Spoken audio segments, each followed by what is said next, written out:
Alors, dans cette vidéo, on va découvrir les fichiers sprites, qui sont des images qui contiennent plein de logos. Ou tout ce qu'on veut de manière générale, qui peuvent contenir plusieurs images. Donc là, j'en ai créé une avec Photoshop, c'est-à-dire que j'ai créé un rectangle de 300 par 100, donc 300 pixels sur 100 pixels de haut, avec 3 logos Python, HTML et Discord ici. Voilà. Donc, cette image, on va aller la chercher depuis le serveur, et ensuite, on pourra naviguer dedans pour afficher l'icône qu'on veut. Et donc, on gagne en performance. On vient ici dans notre code qui se situe là, tac, et on affiche notre serveur, très bien. div.logo de là, et on fait x3. Qu'est-ce que ça fait? Ça fait 3 divs avec la classe logo pour styliser nos petites boxes, et logo 1, ensuite 2, 3 pour se déplacer dans l'image sprite. Cette image, elle est dans ressources ici, et vous pouvez la voir en description si vous voulez, sinon vous pouvez juste regarder la vidéo. Ici, on va faire .logo, donc d'abord on les stylise, d'abord on leur met width 100 pixels, 800 pixels, voilà, on en fait des carrés. Tac. Ensuite, on va mettre un margin 5 pixels pour les séparer légèrement. Et on va leur mettre un background URL, notre fichier sprite, hein, qui est tout simplement une image avec des images à l'intérieur, qui sont découpées si vous voulez. Ok. Donc là, on commence à avoir notre première image, c'est normal. Hop, on a ici notre Python. Là.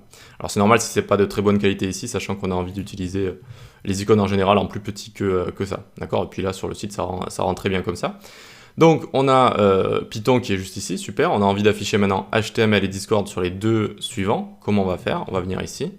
Et donc là, logo 1, c'est comme si on avait mis background position. Alors, normalement ça fonctionne bg pose 0, 0, donc 0 sur x, 0 sur y. On est en début de photo, d'accord? Donc on est sur 0 sur x, 0 sur y. Maintenant, on a envie de se déplacer à la seconde photo. Comment on va faire? Background position, on va mettre moins 100 pixels. On va tirer l'image de 100 pixels. De gauche à droite, et donc pour le logo 2 ici, ou plutôt de droite à gauche, on va faire glisser, hop, de moins 100 pixels, on fait glisser l'image de moins 100 pixels, donc vous l'aurez deviné, on arrive sur notre index HTML ici, notre logo HTML. C'est-à-dire qu'on a envie de faire glisser l'image, mais vers la gauche, d'accord?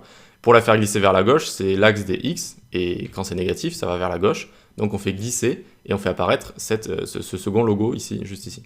Comment on fait pour faire apparaître le troisième? Eh bien, hop, vous l'aurez deviné, on va mettre moins 200 ici.